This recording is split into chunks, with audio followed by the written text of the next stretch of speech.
Hello everyone, welcome to spark up classes. This is Suman Yadav. PET exam form भरना start हो गया है, जिसे प्रीलिमिनरी एंट्रेंस टेस्ट हम कहते हैं। पेट एग्जाम का फॉर्म भरना स्टार्ट हो गया है, कल से ही स्टार्ट हुआ है। कल मैंने आपको इसकी अपडेट दी थी, है ना। तो कल से ये फॉर्म स्टार्ट हुआ है। तो ये फॉर्म भरना आपके लिए क्यों ज़रूरी है, इससे कौन कौन सी सरकारी नौकरियां आपको मिलती हैं, क्या एज लिमिट रहती है, क्या सिलेबस आता है, इसको देने से क्या फ़ायदा है, क्या नुकसान है, कौन से बच्चे एलिजिबल है, सारी बातें पेट एग्ज़ाम के बारे में आज की वीडियो में हम डिस्कस करेंगे। ए टू जेड सारी की सारी डिटेल्स पेट एग्ज़ाम के बारे में मैं आपको आज ही की वीडियो में दूंगी। सो वीडियो को लास्ट तक देखो और पेट एग्ज़ाम के बारे में अच्छे से समझ लो, क्योंकि अगर आप 10th पास हो या उसके आगे आपने कुछ भी कर रखा है तो आप लोग इस एग्ज़ाम्स को दे सकते हो। ठीक है। पेट एग्ज़ाम, पेट एग्ज़ाम के फुल फॉर्म की अगर हम बात करें तो पेट एग्ज़ाम का फुल फॉर्म होता है preliminary, just a minute,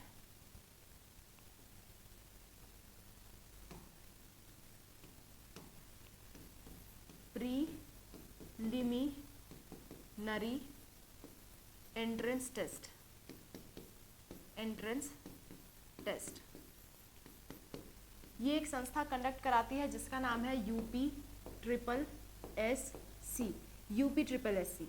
so UP triple S C के तहत जितने भी गवर्नमेंट जॉब आते हैं, जितने भी सरकारी नौकरी आती हैं, उन सारे के लिए आपको ये पेट का एग्ज़ाम देना ज़रूरी हो जाता है। आप कहोगे मैम कौन कौन सी नौकरियां आती हैं, अभी बताऊंगी, थोड़ा सा सब्र रखो।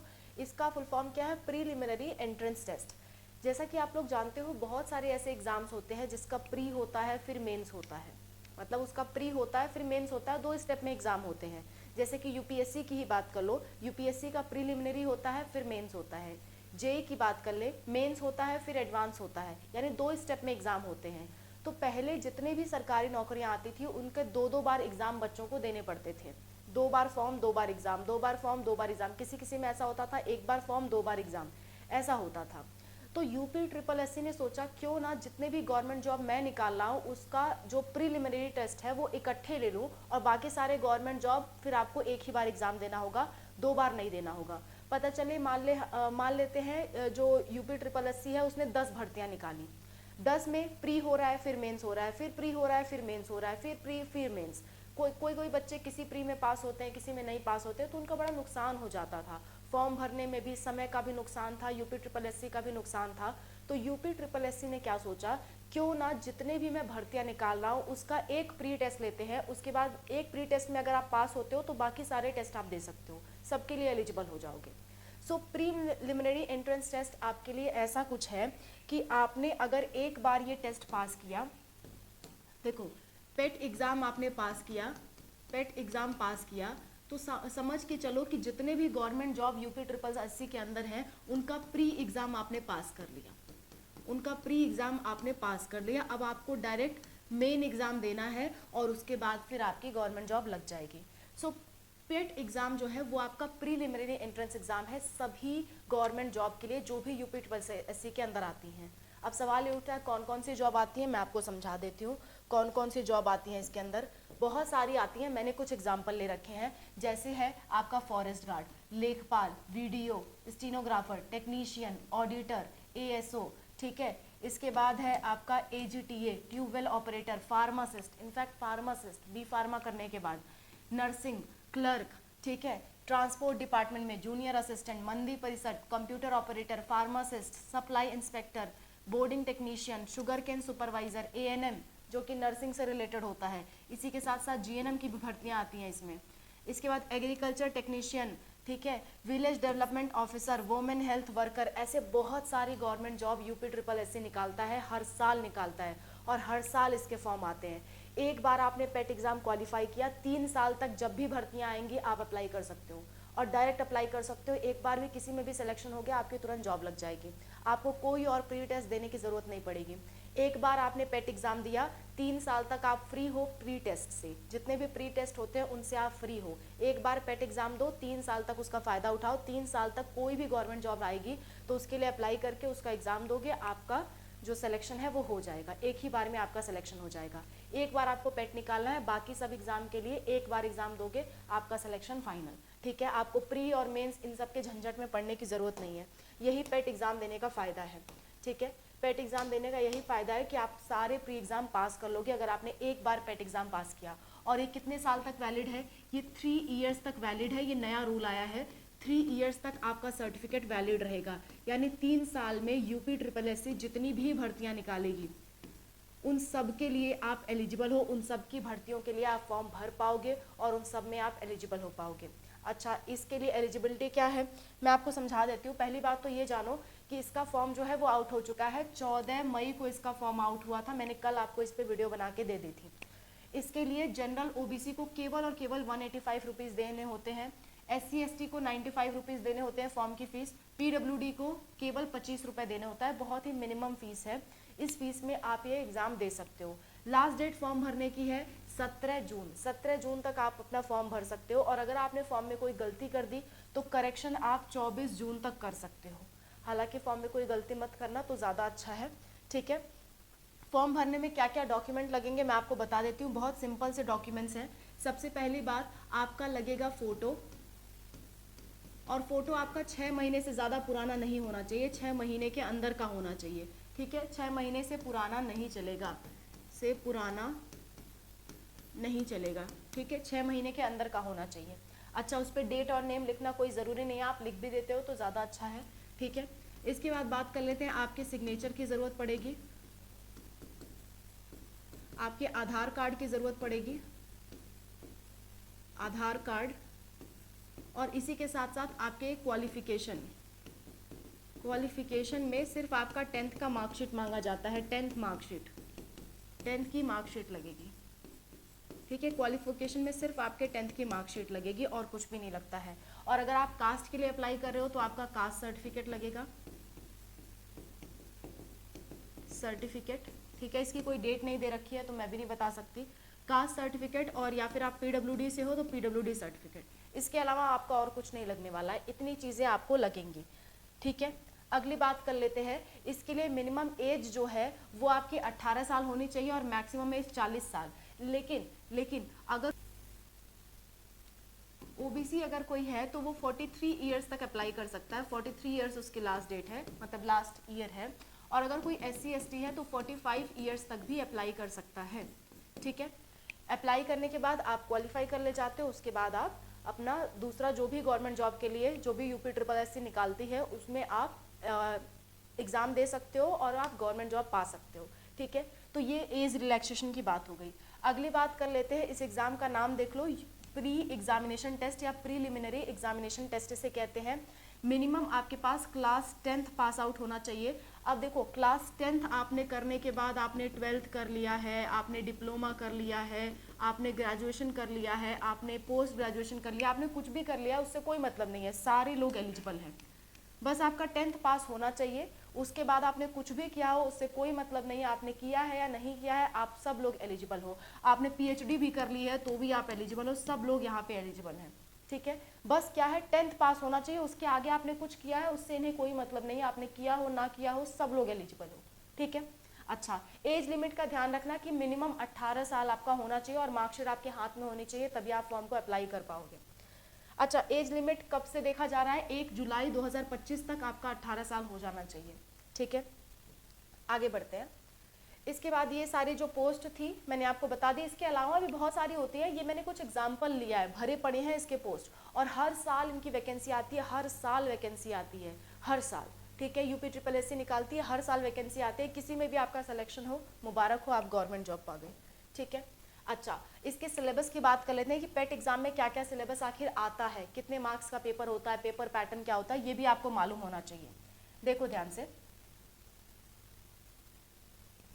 आपको स्क्रीन पे दिख रहा होगा। सबसे पहली बात, भारतीय इतिहास से क्वेश्चन पूछे जाते हैं। सिंधु घाटी की सभ्यता, वैदिक संस्कृति, बौद्ध धर्म, जैन धर्म, मौर्य वंश, गुप्त वंश, हर्षवर्धन, राजपूत काल, सल्तनत काल, मुगल साम्राज्य, मराठा, ब्रिटिश समुदाय, ठीक है, और ब्रिटिश राज का सामाजिक आर्थिक प्रभाव। इन पूरे टॉपिक से जो आपका भारतीय इतिहास वाला टॉपिक है, इनसे आपके 5 क्वेश्चन आते हैं, 5 नंबर के क्वेश्चन आते हैं, ठीक है। 5 क्वेश्चन 5 नंबर इन सारे टॉपिक से। फिर आपका दूसरा है भारतीय राष्ट्रीय आंदोलन, इंडियन नेशनल मूवमेंट, यहाँ से आपके इतने टॉपिक्स हैं जिससे अगेन आपके 5 क्वेश्चन आते हैं। स्वाधीनता आंदोलन के प्रारंभिक वर्ष, फिर आपका स्वदेशी तथा सविनय अवज्ञा आंदोलन, जो कि महात्मा गांधी और अन्य नेताओं की भूमिका के बारे में आपको पढ़ना होगा। क्रांतिकारी आंदोलन तथा उग्र राष्ट्रवाद का उदय। फिर है आपका विधायी संशोधन तथा ब्रिटिश इंडिया एक्ट 1935। फिर है भारत छोड़ो आंदोलन, आज़ाद हिंद फौज तथा नेताजी सुभाष चंद्र बोस। ठीक है, इतना आपको पढ़ना होगा, इससे भी 5 नंबर आपके आएंगे। इसके बाद है भूगोल।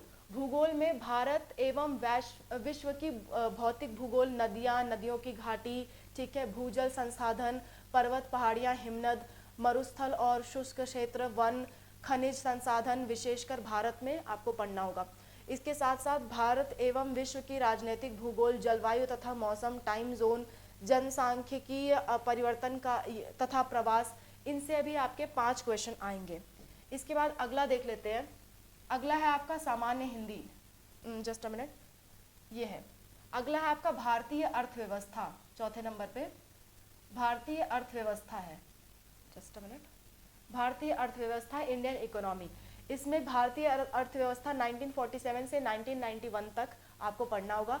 योजना आयोग तथा पंचवर्षीय योजनाएं, मिश्रित अर्थव्यवस्था का विकास, निजी एवं सार्वजनिक क्षेत्र, हरित क्रांति, दुग्ध विकास एवं ऑपरेशन फ्लड, बैंकों का राष्ट्रीयकरण तथा सुधार। इसके बाद वर्ष 1991 में आर्थिक सुधार तथा उसके बाद की अर्थव्यवस्था। वर्ष 2014 के पश्चात के आर्थिक सुधार, यानी कि कृषि सुधार, ढांचागत सुधार, श्रम सुधार, आर्थिक सुधार, जीएसटी, ये सब चीज़ें आपको पढ़नी होंगी। इससे भी आपके 5 नंबर आएंगे। इसके बाद है भारतीय संविधान एवं लोक प्रशासन। भारतीय संविधान की मुख्य विशेषताएं, राज्य के नीति निर्देशक सिद्धांत, मौलिक अधिकार एवं कर्तव्य, संसदीय प्रणाली, संघीय प्रणाली, संघ एवं केंद्र शासित प्रदेश, केंद्र राज्य संबंध, न्यायिक ढांचा, सर्वोच्च न्यायालय, उच्च न्यायालय, जिला प्रशासन, स्थानीय निकाय तथा पंचायती राज्य संस्थाएं। इन सारे से भी आपका 5 नंबर का क्वेश्चन आएगा। ठीक है, इसके बाद है आपका सामान्य विज्ञान, जनरल साइंस, जिसमें प्रारंभिक भौतिक विज्ञान, रसायन विज्ञान, जीव विज्ञान से क्वेश्चन आएंगे। 5 नंबर का क्वेश्चन आएगा। इसके बाद है आपका एलिमेंट्री अर्थमेटिक, जिसमें पूर्ण संख्या, भिन्न तथा दशमलव, प्रतिशतता, साधारण अंक, गणितीय समीकरण, वर्ग, वर्गमूल, घातांक एवं घात, औसत, ये सब भी आपके 5 नंबर के क्वेश्चन देंगे आपको। आप सोचोगे मैम इतना सारा टॉपिक बच्चों, लेकिन बहुत सिंपल टॉपिक है ये भी, तो आप समझो बहुत सिंपल टॉपिक्स हैं ये सारे। 10th लेवल का आपसे पूछा जाएगा मात्र। ठीक है, इसके बाद 1 मिनट, 8वें नंबर पे जो आपका आता है, 8वें नंबर पे आपका है सामान्य हिंदी, संधि, विलोम, पर्यायवाची, वाक्यांश के लिए एक शब्द, लिंग, ठीक है, समश्रुत भिन्नार्थक शब्द, मुहावरे, लोकोक्तियां, सामान्य अशुद्धियां, लेखक और रचनाएं, गद्य पद्य, इनसे आपका 5 क्वेश्चन आएगा। जनरल इंग्लिश, अंग्रेजी व्याकरण और अपठित गद्यांश पे आधारित प्रश्न, इससे भी आपके 5 क्वेश्चन आएंगे। लॉजिक रीजनिंग में वृहत एवं लघु, क्रम एवं रैंकिंग, संबंध, समूह से विभिन्न को अलग करना, कैलेंडर एवं घड़ी, कारण और प्रभाव, कोडिंग, डिकोडिंग, निगमनात्मक तर्क, कथन, विश्लेषण एवं निर्णय, इससे भी आपके 5 क्वेश्चन आएंगे। इसके बाद है करंट अफेयर्स, यानी कि भारतीय एवं वैश्विक, इससे आपके 10 क्वेश्चन आएंगे। सामान्य जागरूकता, जो कि आपका जनरल अवेयरनेस है, भारत के पड़ोसी देश, देश, राजधानी एवं मुद्रा, भारत के राज्य तथा केंद्र शासित प्रदेश, भारतीय संसद, राज्यसभा, लोकसभा, विधानसभा, विधान परिषद, राष्ट्रीय एवं अंतर्राष्ट्रीय दिवस, विश्व संगठन एवं उनके मुख्यालय, भारतीय पर्यटन स्थल, भारत की कला एवं संस्कृति, भारत एवं विश्व का खेल, ये सारे के से आपके 10 क्वेश्चन आएंगे। ठीक है, इसमें थोड़ा सा और है, मैं आपको समझा देती हूँ। भारतीय अनुसंधान संगठन, प्रसिद्ध पुस्तकें एवं लेखक, पुरस्कार एवं विजेता, जलवायु परिवर्तन एवं पर्यावरण, इनसे आपके 10 क्वेश्चन आएंगे। फिर आपका अपठित गद्यांश, जो कि हिंदी का होगा, उससे भी 10 नंबर का क्वेश्चन आएगा। इसके बाद 2 गद्यांश आएंगे, 5-5 नंबर के आपके होंगे। ग्राफ की व्याख्या एवं विश्लेषण, 2 आएंगे आपके ग्राफ। ठीक है, उसमें आपका 10 क्वेश्चन का होगा, यानी 5-5 नंबर का दोनों होगा। तालिका की व्याख्या एवं विश्लेषण, 2 तालिकाएं होंगी, प्रत्येक 5-5 नंबर की आपकी होंगी। यानी कि टोटल अगर हम बात करें तो टोटल जो है आपके 100 क्वेश्चन आएंगे, 100 क्वेश्चन, और आपका 100 नंबर का होगा, 100 मार्क्स।